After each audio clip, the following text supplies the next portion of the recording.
everyone. My name is Sushain, and welcome to the third episode of the Flag Goes Up podcast. And as you can see, we have a couple of fresh faces here. We've rotated our squad a little. I mean, this is something that the season demands. But Gurjot is still here and still looking unhappy because of the fact that Chelsea won the Champions League last Saturday. We've got Bhanu here, who is a big Real Madrid fan, and he had been operating behind the scenes so far, taking care of all the editing and stuff. But yeah, he's finally making his debut on the podcast in episode 3. And we've also got Vikram here, who is a massive Chelsea fan, just like me. And I'm sure he's still ecstatic about the fact that we are European champions now. Yeah, Yeah, man, I still can't believe it. I mean, we were languishing in ninth or 10th place in the Premier League when Tuchel came in, exactly. and now we're European champions.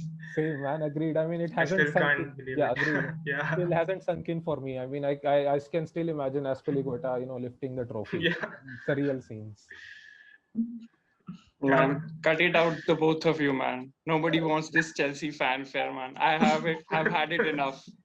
Having one was a handful, now we have two. So we should get into the podcast. Yeah, We have yeah. discussed this Chelsea fanfare now. Okay. So okay. let's get right into the agenda, guys. So in this episode 3, we will be discussing about the recent manager merry-go-round that has taken place across few of the top clubs in Europe, and hopefully this will continue as well as the summer progresses. But yeah, recent developments, we will be focusing on those. So let's just start by our the from with one of our debutants here.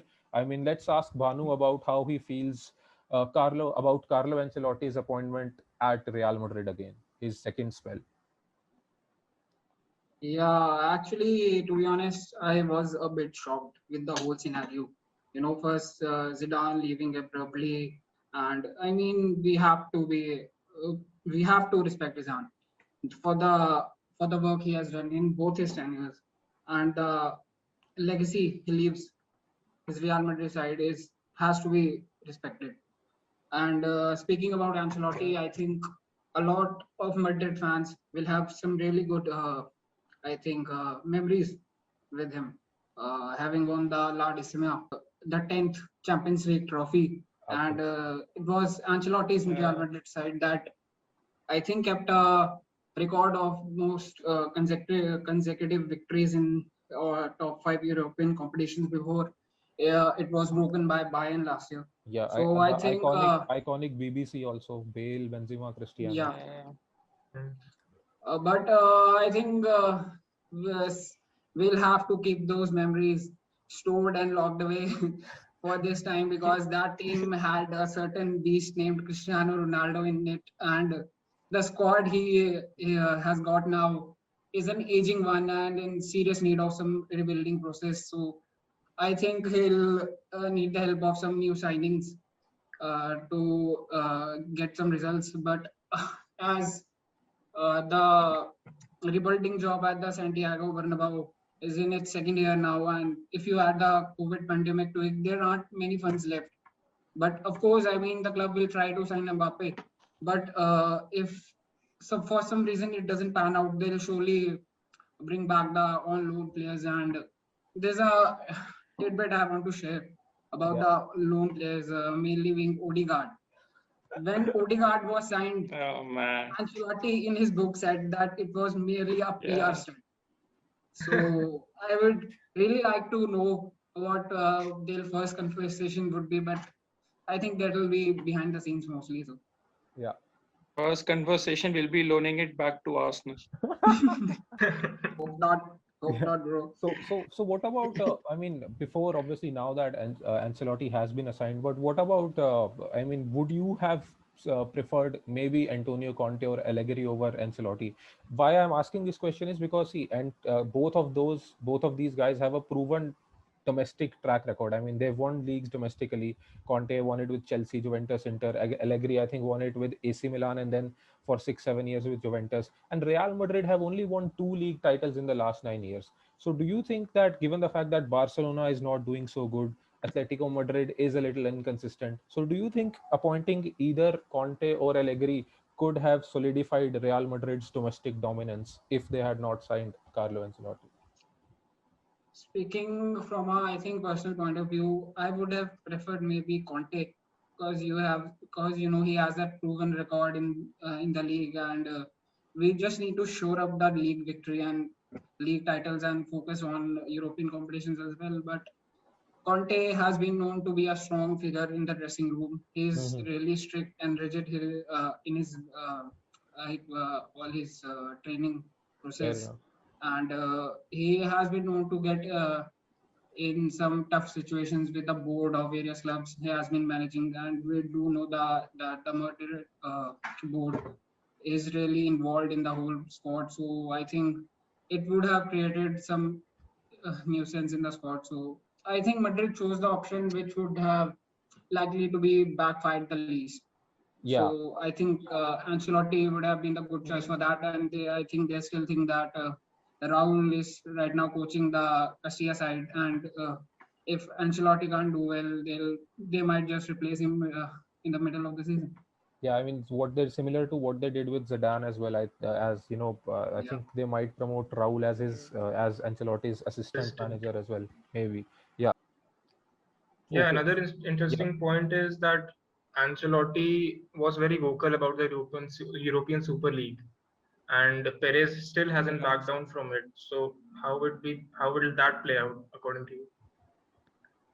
yeah. I think Ancelotti did say a few things about the Euro Super League while he was still managing everything. Yeah. I don't think they would have talked about that till now, but they'll surely need to address that matter in the future. And I think most will it will be done in behind the scenes, and we'll just get a combined statement.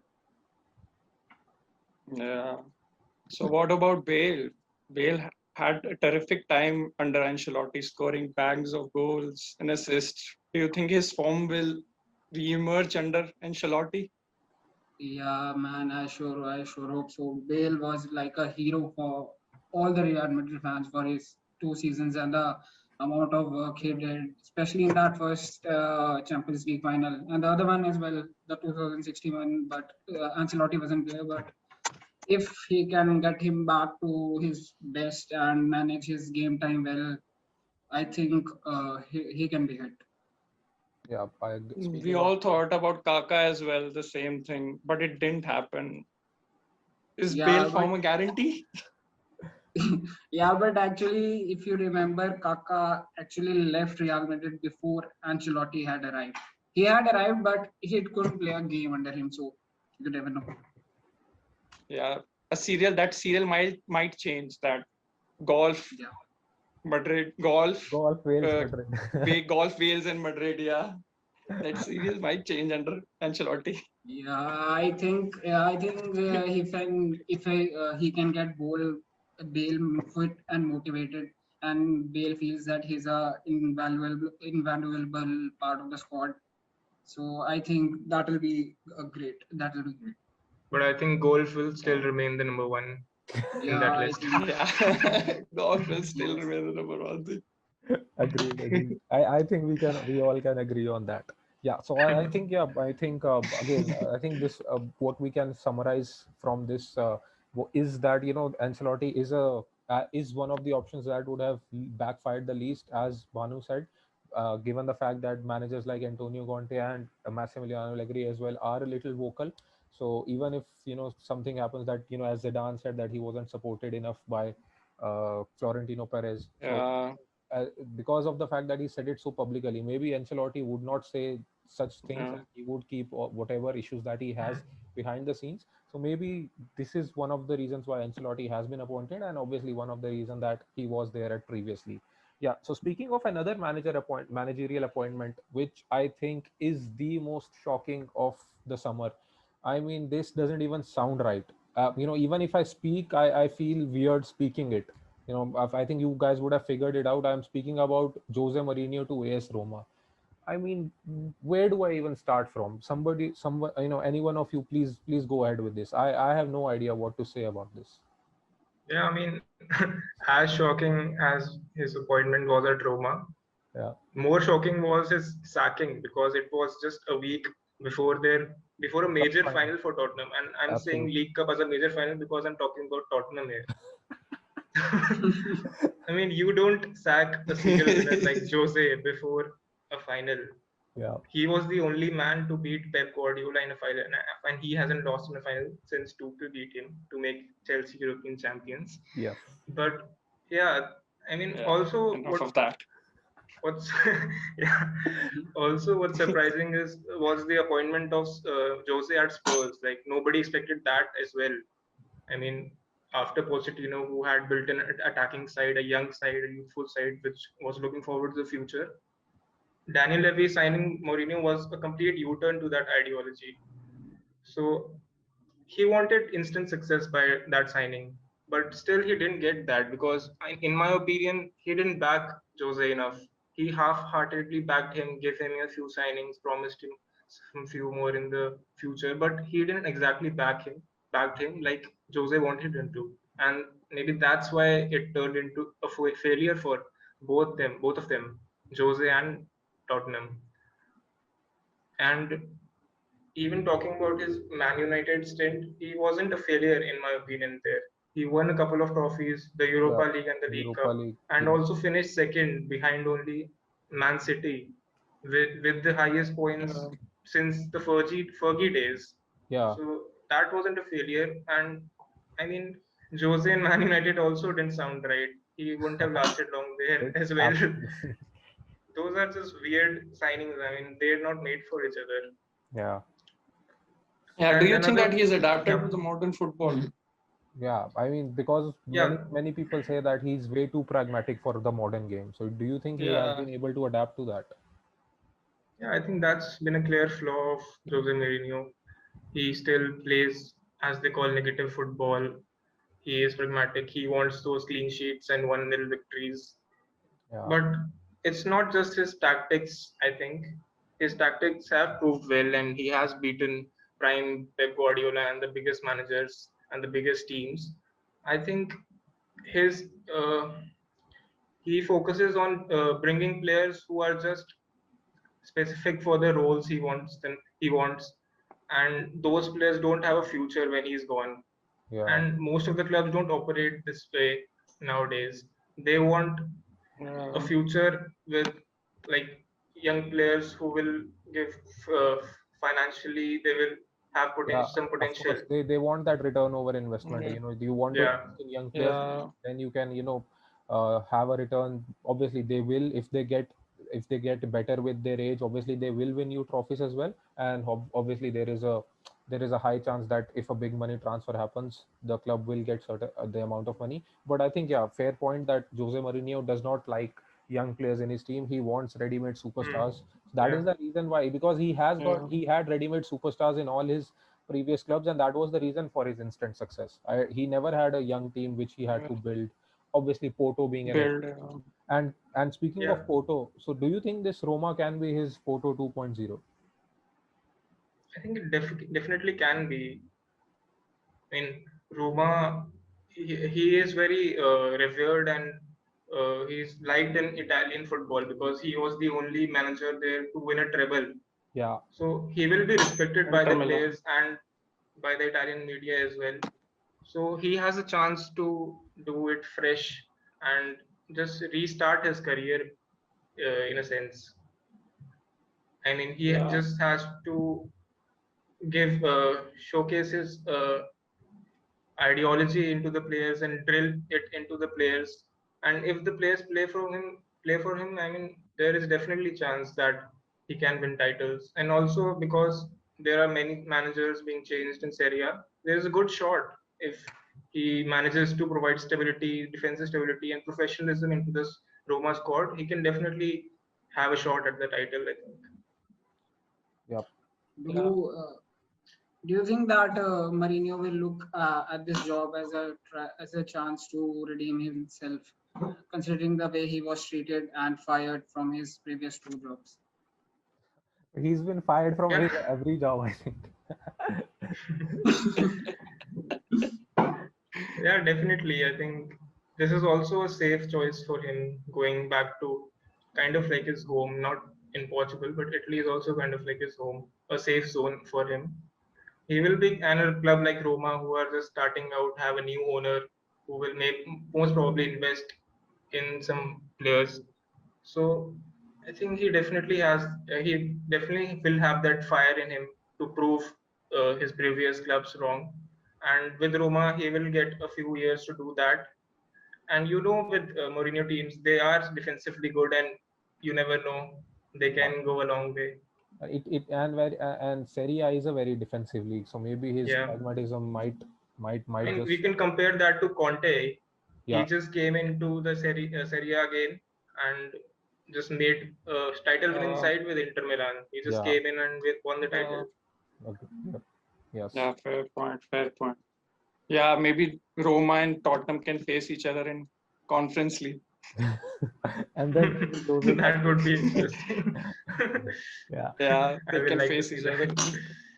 Yeah. Yeah, but as you said, but yeah, Roma is historically a very big club. We all know that, but I don't think they're financially that big a club.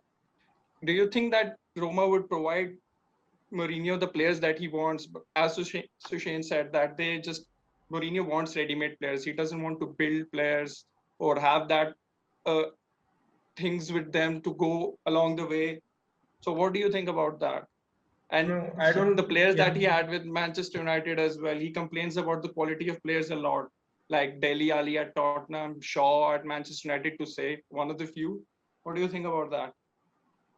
Yeah, I don't think he'll be able to sign like 100 million or 50 million signings. He will have to play the board, and him will have to play it smart and like bring in some very good players, but very seasoned players from Italy. I think they are linked with Belotti. Hmm. So like players like that who are proven and just they come in and they do their job, the job that Mourinho wants them to do. So I think he'll have to be very smart with his transfers because he won't get that money straight away. If he does well in the first season, maybe they'll invest more. And talking about his situation with players like Shaw and Dele Alli, I mean, Man United players are notorious for being divas and they have player power over their managers, I mean, and Mourinho can't stand that. almost all these players are like that. Yeah, That only. I mean, everyone is on Instagram. I Yeah. remember Mourinho saying this once about Paul Pogba. That not entirely. I think he said it indirectly about Paul Pogba. He was speaking of, a reporter asked him about how he feels about the young players today.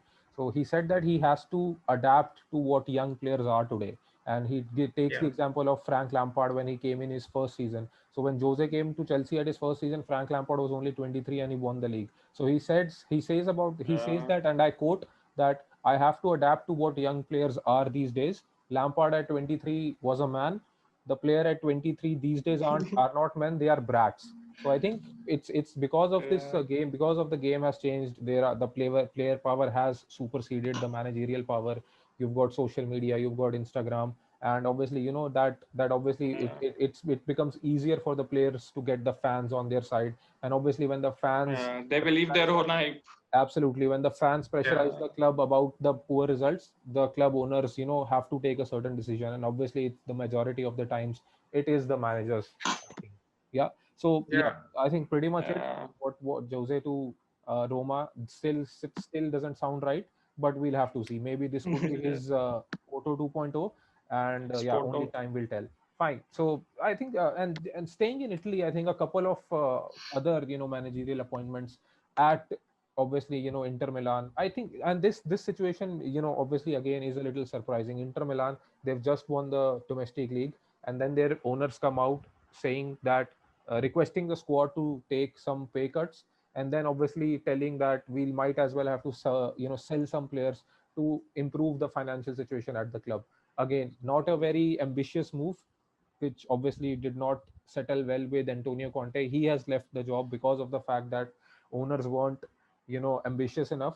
They've bought in Simeone and Inzaghi from Lazio, and another managerial appointment again. I think when Andre Pirlo, I mean Juventus was going all big, saying that we have a big project in place with Andre Pirlo. They backed him Yeah. throughout the whole season, and then obviously uh, if it didn't go their way, they pulled the plug on Andre Pirlo as well. So Massimiliano Allegri has come back to Juventus.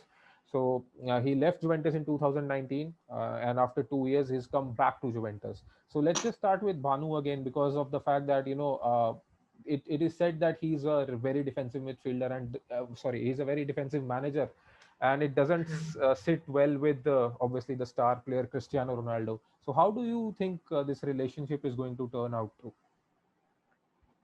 Yeah, when Ronaldo arrived at the club, we all know that Allegri was the manager, and Yeah. there were quite a few times in the season we saw Ronaldo really unhappy with his tactics. And we saw on the pitch when Juventus were leading 1-0, they were just grinding games out. Hmm. They used to be one up by, I think, the 30th, 40th minute, and used to defend that till the whole 90 minutes. And we saw quite a few times Ronaldo actually pointing at the bench and asking him to do more in attack and help his team uh, confirm the victory. But now he is back. I don't know what will Ronaldo think about it, and how he will take it as a step from the club. There have been quite a few rumors around him actually trying to leave Juventus, and with the signing of Allegri, we might never know. But then again, we really have to consider the possibility that who actually can buy Ronaldo. There are not a there are not many clubs in the world who can actually afford him. Yeah. Maybe I think Yeah. PSG, or if he makes an emotional choice or goes back to his one of his former clubs, I think that's the only possibility I think he'll consider. Yeah. So I mean, I'm sure that you would Yeah. take him back at Real Madrid with open arms. Yeah, bro. With open legs as well. Yeah. So what about this Simeone Inzaghi to Inter? I mean, what do we make of Yeah. this? Yeah, I think it's quite a shrewd signing, you could say, because he has been under the radar because he was at Lazio managing the youth, and then he jumped the ranks and managed the first team. He brought them into the Champions League places since they hadn't been in those places since 2008. Sure. So he has quietly done a good job, Mhm. and Italian clubs like their Italian managers. Yeah. So, and also he Yeah. plays three at the back, 3-5-2 like Conte does. So maybe that was a big reason why that's why Inter wanted Simone Inzaghi into the club. And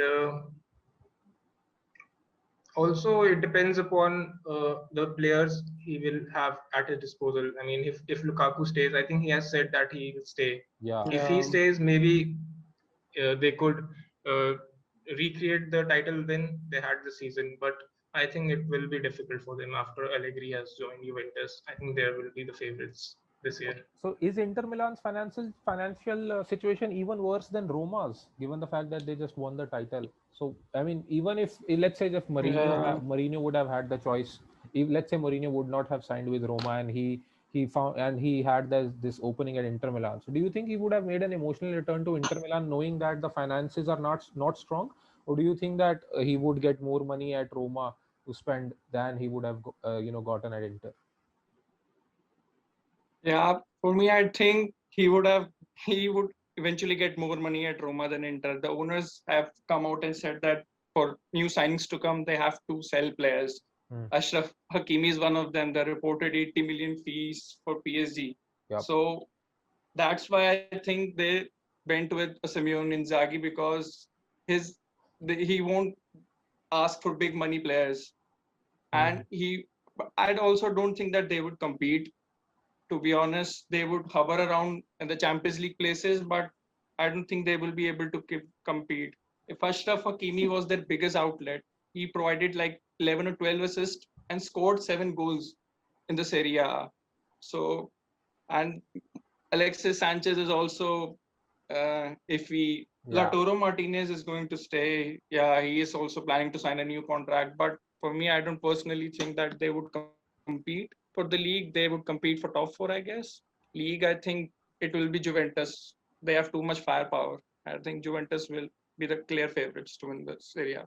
I mean, if Inzaghi plays it smart, he has a squad which Conte led to the title. So if he plays it smart, he has a chance to win the title. I think those players know how to win that title. So it Yeah. depends all on Yeah. him, I think.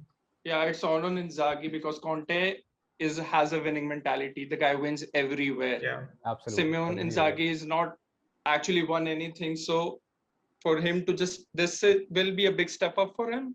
We'll see what happens.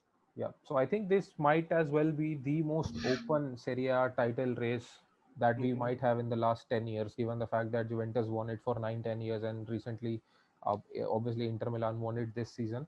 But I think Juventus might just, if we still have to call out the favorite for the Serie A, I think it might just be Juventus because Allegri has won the league with different Milan club, with different Italian clubs, with AC Milan as well as Juventus. Yeah. So what about Allegri? I mean, he hasn't even coached any team. He was sitting idle for 2 years. So I mean, do you think if his relations with Cristiano Ronaldo, are stable, do you think they can win the league again?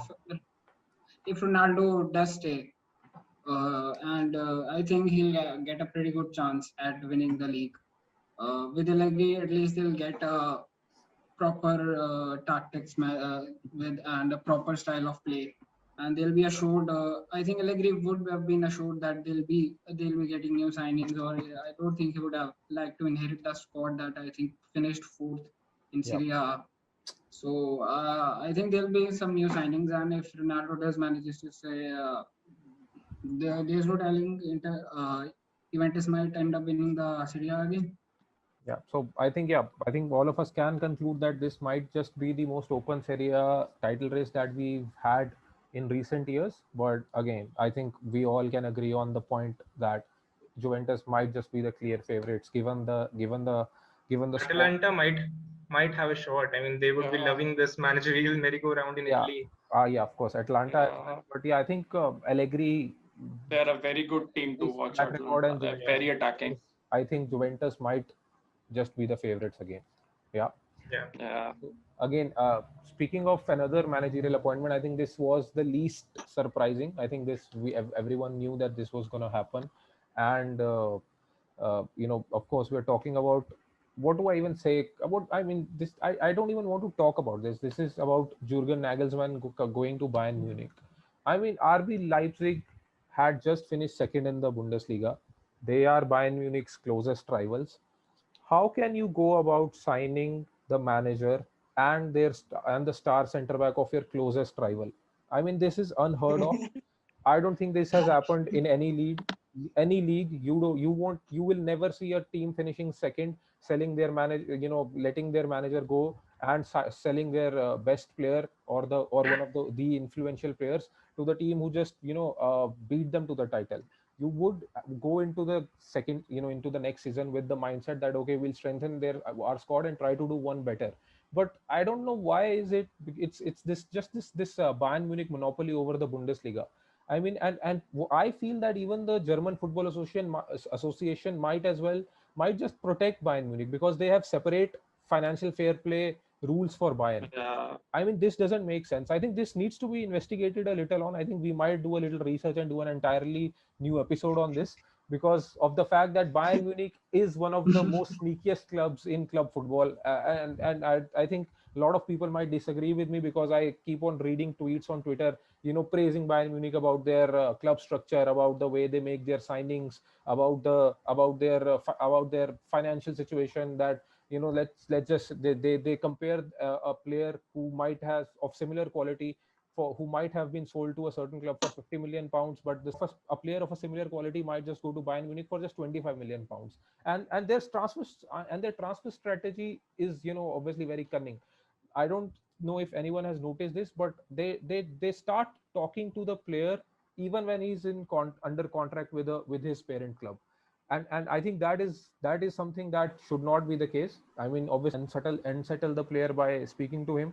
uh, they tell him either to not sign a new contract, or they tell that particular player that, okay, even if you're signing a new contract, sign a contract with a very low buyout clause. I mean, how can you sign a player like Robert Lewandowski for free, a player like Matt Hummels for free, a player like Mario Götze for a mere 35 million pounds, and all of these players from your closest rival at that point of time, which was Borussia Dortmund. So I don't think Leroy Sané too, man. Leroy yeah, Sané was They caught him for like 40 million. He was clearly a 70, 80 million player. They just caught him for half the price. Yeah, clearly the fact, Told him not to renew his contract. absolutely, and he did not renew his contract. City knew that he just has 1 year left. Obviously any club would want to cash on a player who wants to leave and who is in his last year of his contract. And obviously, yeah, Bayern got him just for a 40 million pounds. So I think, what do we even say about Nagelsmann, and why even waste our time talking about Bayern Munich, given the fact that they are going to win the league? There is this is like, These German players also like to play in Bayern Munich because they think that it's an easy way to the national team. Of course, agreed. And I don't know, what about those 17 other clubs? I think every season, when the season is starting, the manager are telling them, managers, tell the players that okay, we are going to make sure that we finish second because there is no chance that we are winning the Bundesliga. I mean, Yeah, second place is like a trophy for them. absolutely, the least competitive league. I don't know how do people even watch it. I don't even know the quality of football. I don't know the kind of players that they have. I mean, the least competitive league, when you know that it's Bayern Munich is going to win it, why even bother? I mean, when there is no sense of competition, I mean, how can you watch something like, obviously without any sense of competition, things get boring, and it has to be one of the most boring leagues in the world. Yeah, go on. Even the French league has more competition, and people call it the Farmers League. So what should be called exactly the Bundesliga? I mean, PSG Farmers of Farmer League won this season. We got Lille just won their first title after I think 9-10 years. Even we had, I mean, the worst, the Farmers League that people call it, League One, showed more of a fight than this so-called Bundesliga. I mean, as Gurjot was about to say, I think we should start calling it. As our friend Bhaskar Anthal mentioned, call it a Bayern Liga, not Bundesliga. Yeah, absolutely. So I think we can just finish this Nagelsmann to Bayern here itself. I mean, no point in You talking seem about pissed. anything. Even if what do I even say, man? Even if my grandmother manages Bayern Munich, they might just win the Bundesliga. Why are we even talking about this? That's a guarantee. Yeah, I think we should just move to our next managerial appointment, which obviously has not happened yet and doesn't look like it will happen, but obviously we are discussing it because it has not entirely been ruled out. And this might be as surprising as Jose Mourinho's transfer to Tottenham Hotspur, which happened last year.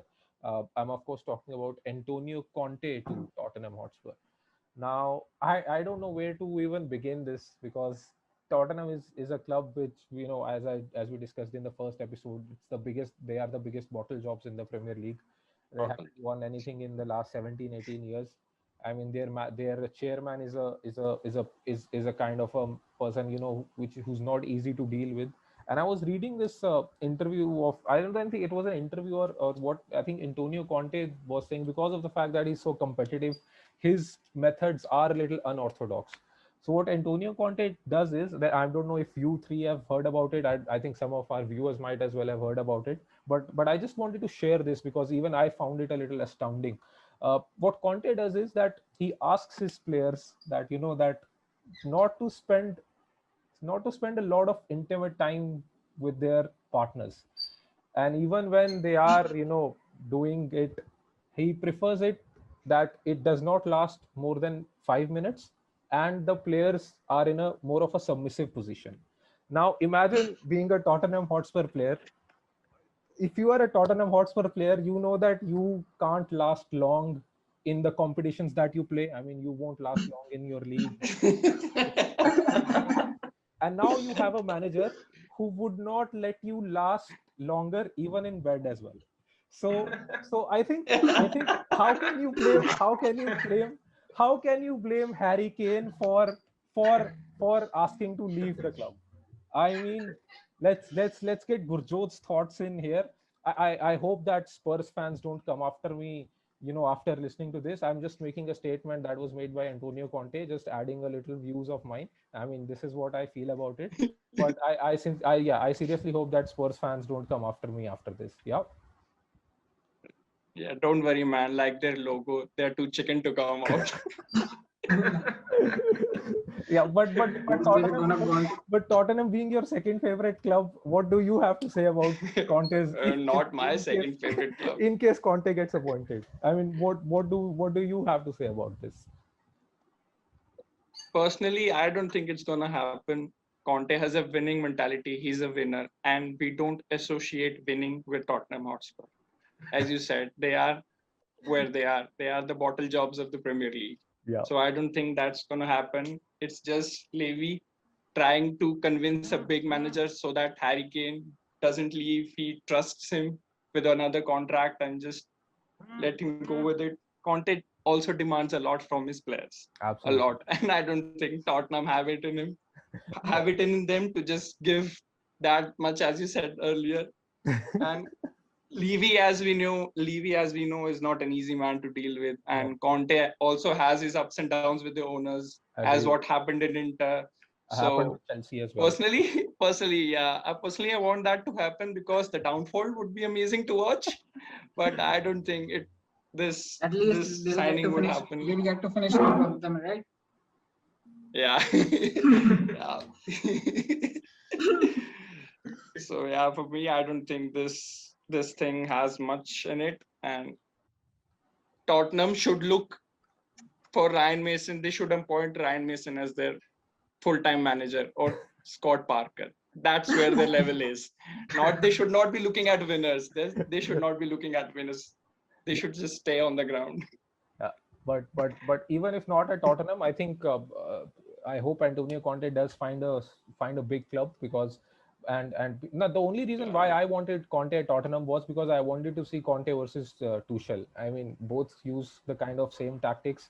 I think it would be a delight to watch both those teams play, given the fact that both of these managers would be playing 8D chess, trying to outsmart each other, and we would get to see real football. None of this tiki taka nonsense. I think these tiki taka sexuals would have fallen asleep in the third minute of that game.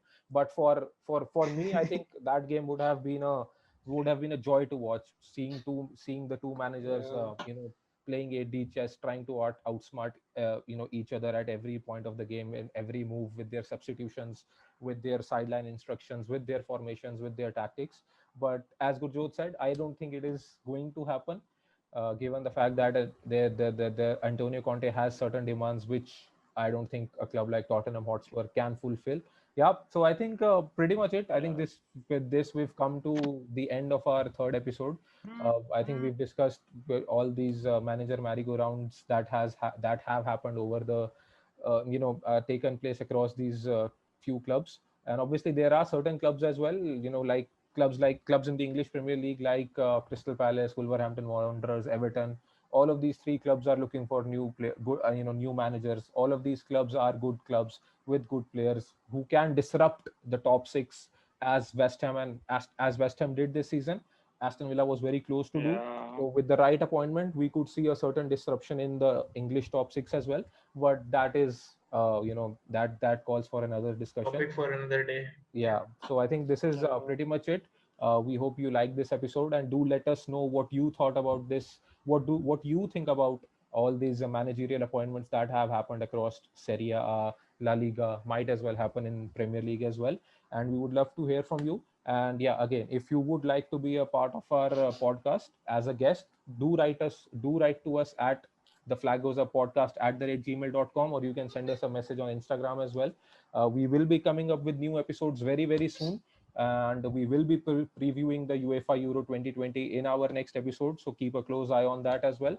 And yeah, this is pretty much it Yeah. from me and my fellow hosts. We will see you soon. Until then, please stay home, stay safe. Yeah, see you soon.